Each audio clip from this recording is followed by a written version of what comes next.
자, 오늘 말씀은 여호수아가 백성들을 이끌고 요단 강이라는 이제 가나안으로 들어가기 위한 강을 건너기 전의 말씀입니다. 지금 요단강을 건너는 것이 아주 중요한 말씀으로 좀 나오고 있는데요. 요단강을 왜 굳이 꼭 건너야 할까? 이 요단강을 건넌다는 것은요, 지금 백성에게는 굉장히 중요한 의미가 있습니다. 그러니까 하나님의 백성으로 광야에서 하나님이 이 백성과 언약을 맺었습니다. 하나님 왕이고 이스라엘 이 자손들 유목민이었습니다. 유목민은 이제 하나님의 정식 백성이 되는 것으로 광야에서 약속을 맺은 거죠. 그러니까 왕과 백성으로서 국가의 언약을 처음 이제 맺은 겁니다. 그러면 이 나라에 대한 모든 요소는 거의 다 갖춰졌는 딱 한 가지가 빠진 겁니다. 광야 생활하면서 뭐가 빠졌냐면 땅이 빠진 겁니다. 그러니까 나라가 되려면 왕이 있고 백성이 있고 법이 있어야 되죠. 그 법이라는 것은 시내산에서 주신 십계명의 말씀과 율법의 말씀입니다.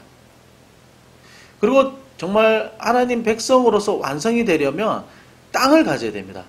그 땅을 차지하기 위한, 땅에 들어가기 위한 이제 마지막 관문, 하나님의 백성, 정식 백성이 되는 마지막 관문이 바로 이 요단강을 건너는 관문이 되는 거죠. 이것을 건너면 이제 땅을 밟으면서 이제 하나님이 말씀하시고 약속하신 그 백성의 그리고 한 나라의 구성원으로서의 조건을 이제 다 갖추게 되는 거죠. 이제 요단강을 건너면 새로운 시대가 열리는 겁니다. 광야 시대는 이제 마무리하고 새로운 정착하면서 한 나라의 백성으로서의 시대가 이제 열리기 시작을 하는 거죠. 그런데 한 가지 문제가 있습니다. 지금 요단강을 건너기가 너무너무 어려운 시기입니다. 요단강이 어떤 강이냐면요. 이제 북쪽에서 남쪽으로 이렇게 흐르는 강인데 그 사이에는 아주 깊은 협곡이 이렇게 만들어져 있습니다. 그리고 갈릴리 호수가 있고 이 밑으로 요단강이 흐르면서 그 밑으로는 사해바다, 소금기가 아주 많은 사해바다로 이어지는데요. 지금 마침 이스라엘 백성들이 이 요단강을 건너려고 하는 이 시기가 어느 시기냐면은 가장 물이 많은 시기입니다. 요단강은 이스라엘 지역의 강들이 다 마찬가지인데요. 건기와 우기에 따라서 강의 높낮이가 엄청나게 차이가 납니다. 지금 뭐 가끔 아프리카 뭐 동물 TV 방영 이렇게 보면은 건기와 우기 때 물의 양의 차이가 어마어마하게 나죠. 여기도 똑같습니다. 건기 때는 이 요단강이 폭이 뭐 한 10m, 20m 밖에 안 되는데 비가 많이 올 때는 그리고 헐몬산에서 이제 물이 흘러내려와서 갈릴리 호수에 모이고 갈릴리 호수 수위가 높아지면 요단강으로 또 이렇게 흘러내리는데 물의 수위가 높을 때는 그 강 폭이 200m까지 된다는 겁니다. 그러니까 10m, 20m 하던 강이 지금은 200m 정도에 되는 강이 돼버린 거죠. 그러니까 절대 건널 생각을 할 수가 없는 겁니다. 그리고 건기 때도 물의 깊이가 한 3m 정도 되는데 지금 뭐 200m 정도 폭이니까 깊이는 어마어마하게 더 깊은 거죠. 그런데 지금 마침 이걸 꼭 건너야 되는 시기라는 겁니다. 가나안에 지금 반드시 들어가야 되는 시기인데 마침 지금이 가장 어려운 때라는 겁니다. 기대에 부풀고 또 이제 광야 시대도 끝내고 하나님 주시고자 하는 땅으로 들어가겠다는 정말 이제 우리의 오랜 수건 40년 동안에 그렇게 고생하던 일이 이제 끝나야 되는 시점인데 눈앞에는 엄청난 강이 놓여져 있는 거죠. 왜 하나님이 그 마무리를 지을 때 좀 편안하게 그냥 걸어서 얼른 들어갈 수 있는 이런 환경으로 만들어주지 않으시고 가장 어려운 시기에 지금 이곳까지 인도하셨다는 겁니다. 하나님은 가끔 이런 어려움을 주실 때가 있습니다. 나에게는 너무 꼭 필요한 순간입니다. 나에게는 꼭 이게 지금 이제 당장 오랫동안 기도했고 꼭 이루어 주셔야만 할 것 같은 그런 아주 너무 중요한 순간인데 하나님이 너무 큰 장애물을 만들어 놓은 겁니다. 성경에 보면 이런 일들이 종종 나오죠. 이스라엘의 역사가 바뀌는 순간이고 고생하던 그 40년의 시간을 마무리하는 시간이고 이제 꼭 들어가야 되는 시기인데 너무 어려운 일이 생겨버린 겁니다. 잘못했다가는 건너다가 다 죽어버릴 수도 있습니다. 다 물에다 떠내려가 버리는 겁니다. 하나님이 이렇게 가장 중요한 시기에 왜 이렇게 어려운 위기의 순간을 주셨을까요? 하나님이 주시고자 약속하셨고 또 들어가라고 몇 번이나 말씀하셨던 그 땅인데 그 말씀해놓고 왜 이렇게 어려운 문제를 주실까요? 어떻게 보면 하나님 앞에 원망이 들기도 합니다. 그렇지만 하나님은 분명한 이 위기를 통해 말씀하시고자 하는 바가 분명히 있다는 겁니다. 정말 중요한 순간에 어려운 일을 허락하시면서 하나님이 이 백성에게 꼭 가르쳐 주고자 하시는 어떤 교훈이 분명히 있었다는 겁니다. 어떤 위기의 순간에, 정말 필요한 순간에 이런 일이 올 때는 우리가 기도하면서 하나님이 어떤 나에게 말씀을 하실까 우리는 반드시 귀를 기울여 볼 필요가 꼭 있습니다. 그래서 오늘 말씀에서 우리가 생각해 보고자 하는 것은 이 위기의 순간에 하나님 도대체 무엇을 가르치고자 하셔서 이런 일을 허락하셨는가라는 겁니다.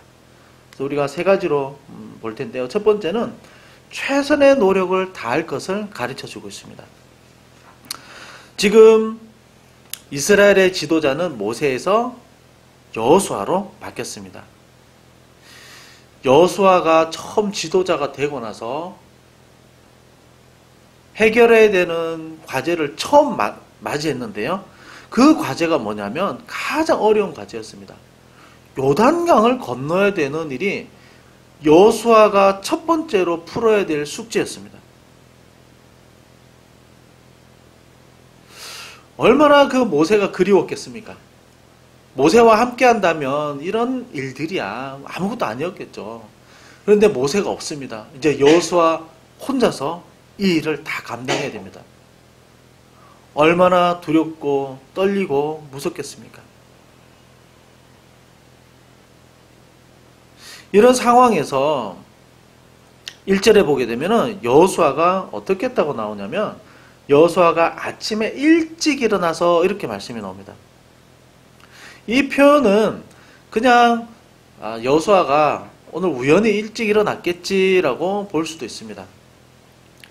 그런데 성경에 보면 아주 구체적이고 특별하게 말씀을 하실 때는 그 의미가 조금 있습니다. 평범한 일상에서 그냥 오늘 우연히 한번 일찍 일어났다 그런 의미가 아닙니다. 이 여호수아서를 읽어보면요. 여호수아가 일찍 일어났다 이 말이 되게 자주 나옵니다. 어떤 의도가 있는 말씀인 거죠. 여호수아서 6장 12절에도 보면은 이렇게 말하는데요. 여호수아가 아침에 일찍이 일어나니라 제사장들이 여호와에게를 메고 7장 16절에도요. 이에 여호수아가 아침 일찍 일어나서 이스라엘을 그 지파대로 가까이 나오게 하였더니 8장 10절에도 보면 여호수아가 아침에 일찍 일어나서 백성을 점거하고 이스라엘 장로들과 더불어 백성 앞에 아이로 올라가매 이런 표현들이 굉장히 자주 나옵니다. 일찍 일어났다라는 것은 지금 이스라엘 사람들이 일어나는 시간보다 더 빨리 일어났다라는 거죠. 이 당시엔 시계가 없습니다. 해가 시계죠. 그래서 해가 떨어지면 그냥 자는 거고 해가 뜨면 일어나는 것이 일상생활입니다.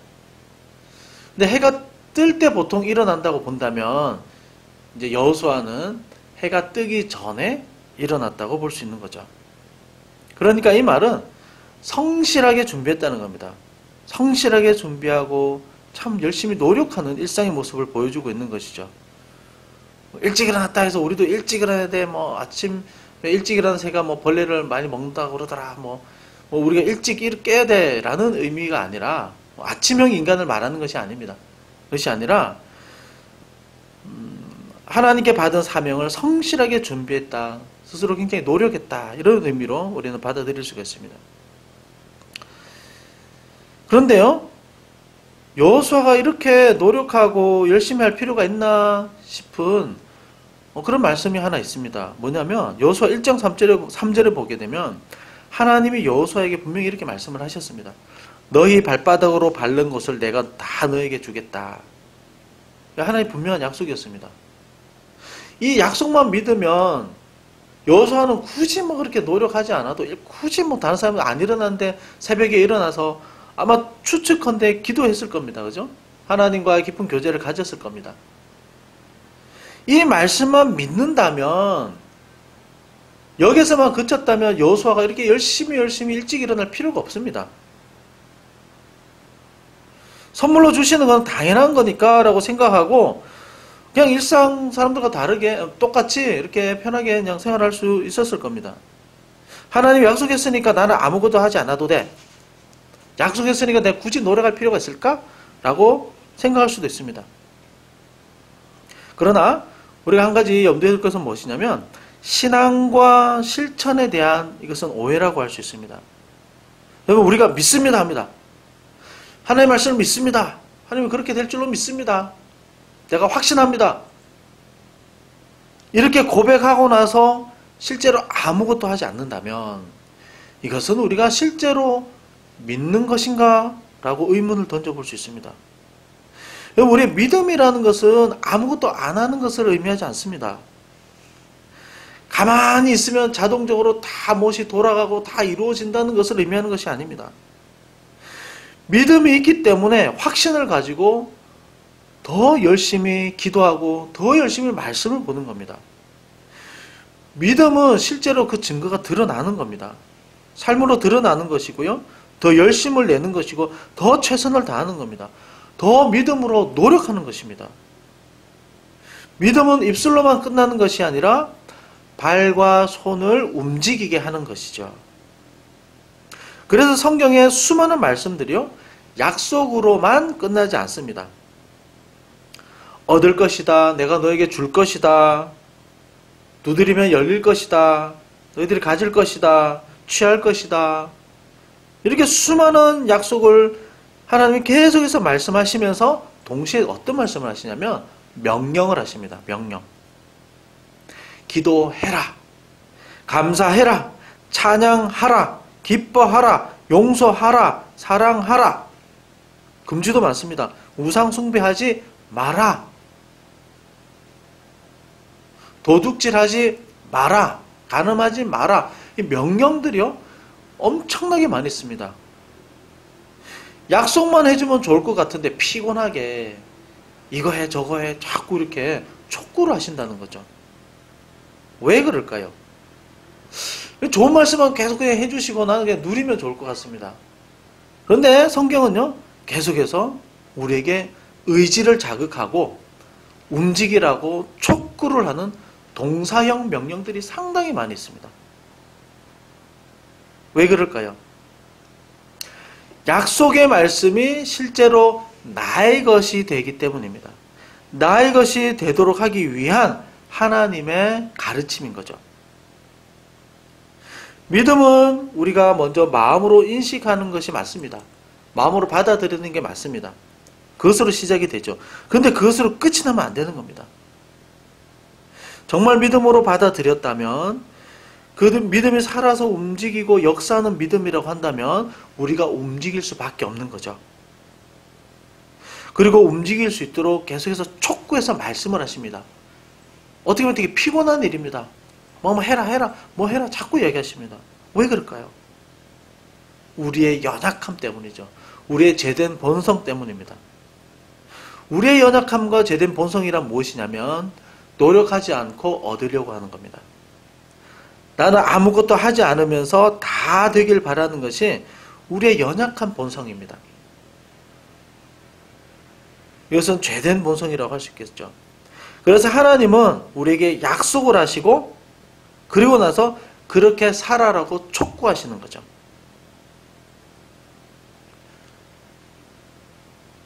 이렇게 내가 해주겠다. 하나님 너무너무 사랑의 하나님으로서 앞으로 일까지 말씀해 주시면서 너무 좋은 말씀들을 많이 해주십니다. 이것은 우리의 이성과 인식을 자극합니다. 그리고 나서 우리의 의지도 자극합니다. 진짜 그렇게 살아라고. 그러면서 우리의 신앙이 지식뿐만 아니라 삶에서도 드러날 수 있도록 계속해서 촉구하시는 거죠. 그래서 믿음은 우리의 인식과 의지를 자극하는 겁니다.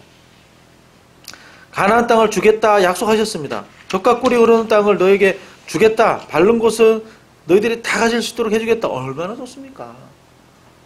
얼마나 좋습니까? 내가 밟고 다닌 땅은 다 내 거 주신다고 그랬어.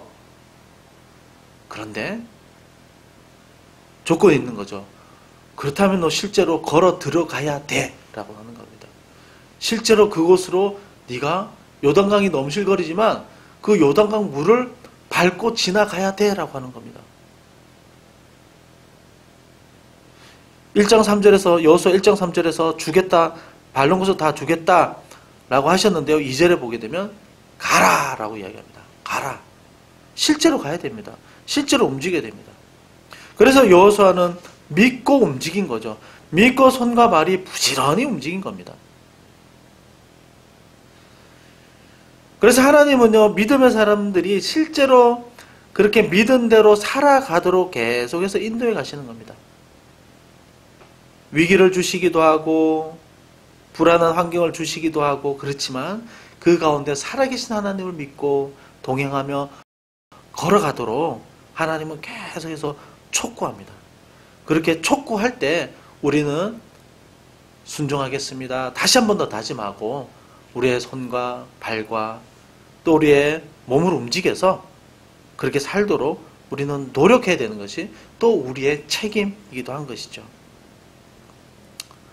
자, 오늘 말씀에서 보고자 하는 두 번째입니다. 이 위기의 순간에 하나님은 무엇을 가르쳐 주시고자 하는가? 두 번째는 오직 하나님만 바라보고 걷게 하는 것을 가르쳐 주십니다. 자, 3절에서 뭐라고 말씀을 하고 있냐면 백성에게 명령하여 이르되 너희는 레위 사람 제사장들이 너희 하나님 여호와의 언약궤 맺는 것을 보거든 너희가 있는 곳을 떠나 그 뒤를 따르라 이렇게 이야기합니다. 자, 제사장들이 언약궤를 매는 것을 너희들이 딱 보면 너희들은 그 언약궤를 메고 걸어가는 것, 제사장들이 걸어가는 것을 보고 너희들은 따라가라 이렇게 말씀하시죠. 따라가라. 이제 언약궤는 뭐 많이 들어서 잘 아실 겁니다. 그 언약궤는 상자이죠.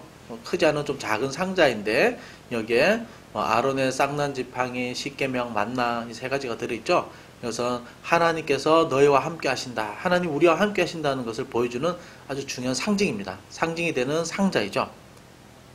그래서 광야 생활을 할 때도 긴 행렬이 가다가 언약궤가 멈추면 모든 사람들이 멈추고 언약궤를 중심으로 모든 사람들이 동그랗게 진을 칩니다. 동그랗게 진을 딱 쳐서 모든 백성들이 언약궤를 중심으로 해서 진을 치고 모든 사람들이 언약궤를 다 바라볼, 사방에서 다 바라볼 수 있도록 언약궤가 항상 이 사람들의 중심에 서 있었습니다. 언약궤가 가면 가고 멈추면 멈췄습니다. 그래서 하나님의 임재를 상징하는 거죠. 이걸 보고 있으면 하나님이 참 광야에 아무것도 없고 늑대와 여우와 짐승들이 이렇게 막 밤에 울부짖는 이 가운데서도 하나님이 우리를 지키신다. 우리와 함께 하신다. 이것을 볼 수 있는 것이 언약궤였습니다. 오늘 말씀에서 이 언약궤를 주목해서 보라라고 이야기를 하면서 한 가지 특이한 사항이 뭐냐면 4절에 보게 되면 이 상자와 너희 사이 거리가 2000규빗이 되게 하라 이렇게 합니다. 그러니까 1km 정도 거리가 되는데요. 자, 1km 정도 이렇게 행진을 하고 나면 그때 다 뒤따라가라 이렇게 이야기합니다. 지금 뒤따라오는 사람들의 숫자가 대략 추정컨대 약 150만 명에서 한 200만 명 정도로 추정을 하고 있습니다. 왜 1km 정도 떨어져서 가라고 하냐면 너무 바짝 붙어서 가면 사람들이 볼 수가 없는 거죠. 그래서 모든 사람들이 다 볼 수 있도록 하기 위해서 하나님이 1km 정도 떨어뜨려서 행진하도록 하셨습니다. 모든 사람들이 그 언약궤를 바라보라고 한 거죠. 모든 사람들이 그 궤를 바라보라고 한 겁니다.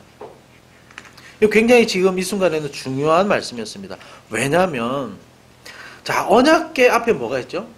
언약궤 지금 바로 앞에는 지금 범람하고 있는 넘치고 있는 요단강이 놓여져 있는 겁니다.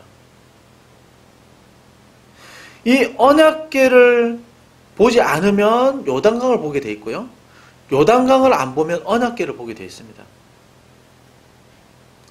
이 백성들은요, 지금 넘실대고 있는 언약궤를 봐서는 안 됩니다. 넘실대고 있는 요단강을 봐서는 안 됩니다. 요단강은 사람의 눈으로 볼 때 절대로 건널 수가 없습니다. 무슨 방법과 무슨 수단을 써더라도 건널 수 없습니다. 절대로 못 건넙니다.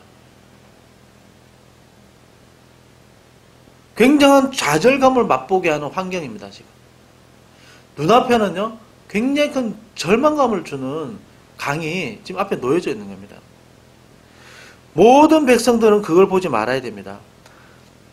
그 바로 앞에 놓여있는 언약궤를 봐야 됩니다. 언약궤. 요단강을 볼 것인가, 언약궤를 볼 것인가. 가나안을 가기 위해서 너무나도 중요합니다.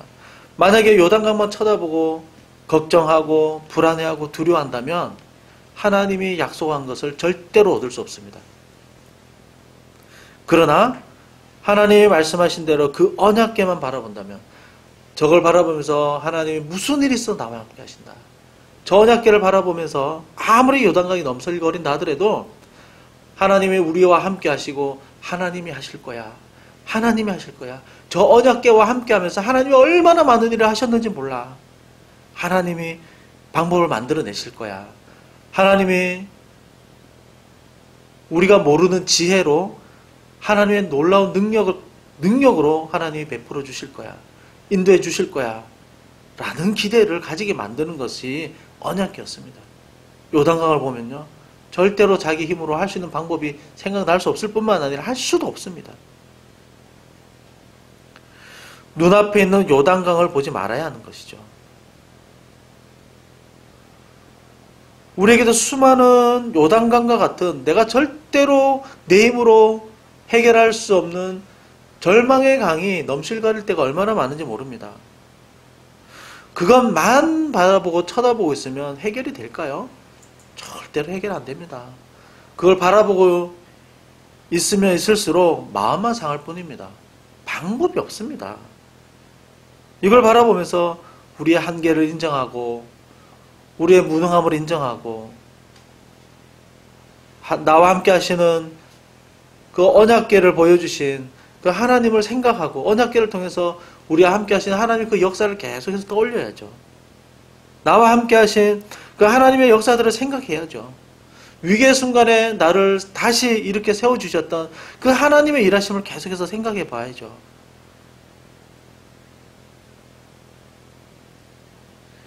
언약궤를 보고 걸을 때에 비로소 변화가 생기는 겁니다. 요단강을 바라보고 걷는들 아무런 변화는 없습니다. 언약궤를 바라보고 그 안에서 걸어갈 때 비록 불안하지만, 비록 그 두려움이 다 사라지지 않았지만 그 언약궤를 믿는 믿음으로 한 걸음씩 한 걸음씩 내디딜 때 하나님은 비로소 일하신다는 거죠. 비로소 변화가 일어난다는 겁니다. 변화를 넘어서서 놀라운 역사를 보여주신다는 겁니다.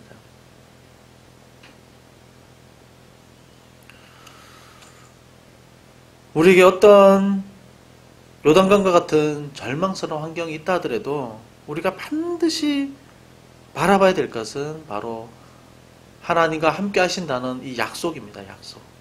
지금 우리에게 언약궤는 없지만 하나님 우리와 함께 하심을 예수 그리스도 통해서 보여주셨지 않습니까? 우리 마음 가운데 예수님이 계시고요. 또 예수님을 통해서 하나님을 바라보게 하셨습니다. 하나님을 계속해서 집중하고 어려울수록 그 하나님과 함께 하심을 믿고 바라볼 때 하나님은 반드시 요단강을 건너게 하시는 줄로 여러분 꼭 믿으시기 바랍니다. 자, 이제 세 번째입니다. 위기의 순간 하나님 무엇을 가르쳐 주시고자 하는가? 세 번째는 성결함입니다. 성결. 자, 5절에 뭐라고 얘기를 하냐면 여호수아가 또 백성에게 이르되 너희는 자신을 성결하게 하라. 여호와께서 내일 너희 가운데 기이한 일들을 행하시리라. 자, 성결하게 하라. 그러면 이제 최종적으로 하나님이 일하심을 보여주실 것이다. 성결함이라고 합니다. 성결함. 자, 일반적으로 위기 앞에서는요, 우리는 다 방법을 찾습니다. 이것을 이길 만한 솔루션과 방법을 우리는 찾고 강구합니다. 또 하나님께 방법을 기대할 수도 있을 겁니다. 그러나 이 말씀이 무엇이냐면 하나님 앞에서 우리는 방법을 찾지만 하나님 우리에게 태도를 요구하십니다.